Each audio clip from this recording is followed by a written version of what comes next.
discussion of whether the Houthi should be attacked in Yemen. Nobody was texting war plans, and that's all I have to say about that. Thank you. I don't know anything about it. I'm not a big fan of The Atlantic. To me, it's a magazine that's going out of business. I think it's not much of a magazine, but I know nothing about it. Have you ever wondered as to how secret war operations are planned? What are the conversations that take place between officials before they decide to attack another country? Well, now imagine getting a first-hand experience of all of this. Sounds thrilling, right? Well, this is exactly what happened with an American journalist. In a jaw-dropping turn of events, the United States just witnessed one of the most shocking national security breaches in years. And this all started with a journalist and a group chat. Yes, you heard that right.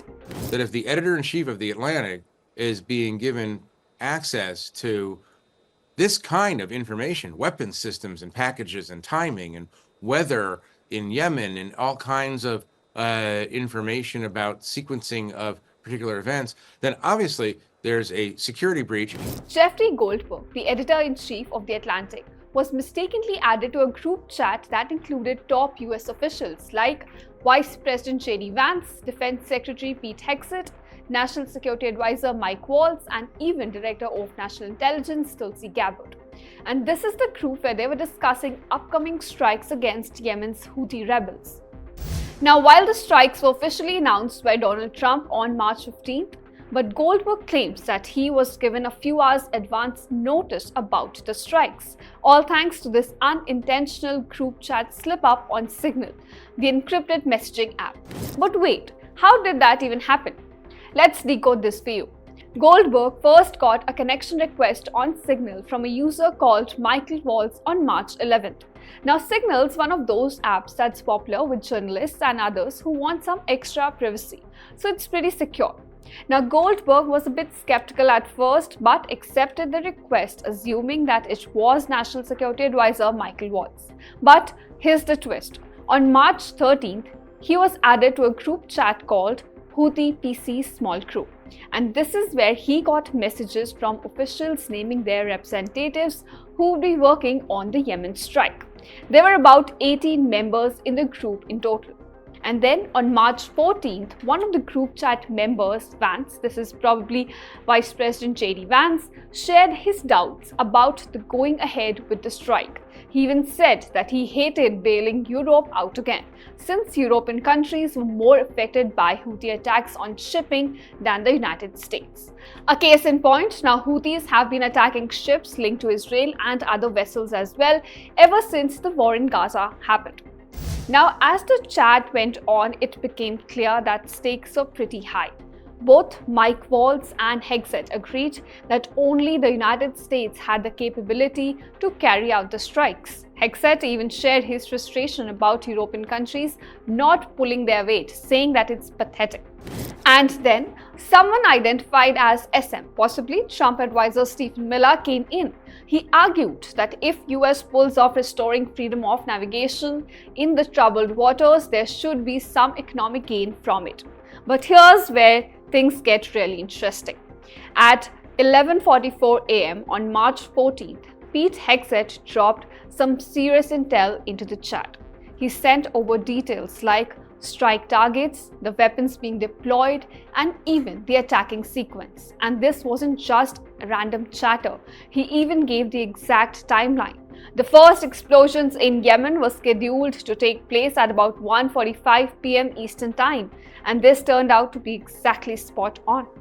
The strikes by Americans were carried out at the exact same time and killed about at least 53 people. Now, once the strikes were carried out, things took a bizarre turn. Many members of the group started sending celebratory messages like "good job" and "God bless" with different emojis. So then, realizing the gravity of what had just happened, Goldberg quickly removed himself from the group and emailed officials for their comments. He later shared that had these messages fallen into the wrong hands, they could have been used to harm American military or intelligence personnel. Now, Democrats are furious. They're calling for a full investigation while calling the incident one of the most stunning breaches of the military intelligence. So, what has been the response from the team who was involved in this? Well, Pete Hegseth downplayed the whole situation when reporters asked about it, saying that nobody was texting war plans and even calling Goldberg's report garbage.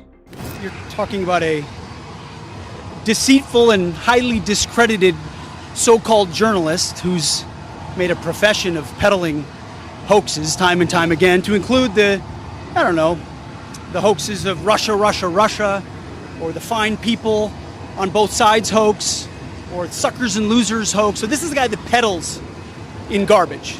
Meanwhile, Vice President Vance's office has said that he's focused on ensuring the president's advisors are properly briefing him. Now, this came after Donald Trump claimed that he did not know anything about the whole situation. The Houthis, you mean the attack on the Houthis? Right. Well, it couldn't have been very effective because the attack was very effective, I can tell you that. I don't know anything about it. You're telling me about it for the first time. Meanwhile, the White House made sure to back up their team, saying that President Trump has full confidence in his national security team. So what happens next? Well, the National Security Council is now reviewing how Goldberg was added to the chat and whether any laws were violated in the process. And with calls for a crackdown on leaks and further investigation into the security breach continuing, we're beginning to see the fallout. But for now, one thing's for sure. There are many questions that need to be answered.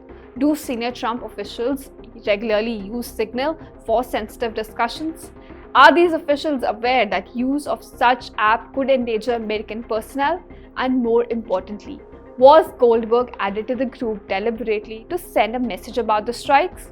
Well, as of now, we don't know the answers. Thank you so much for watching this video. Stay tuned to India Today Global, where we simplify geopolitics for you.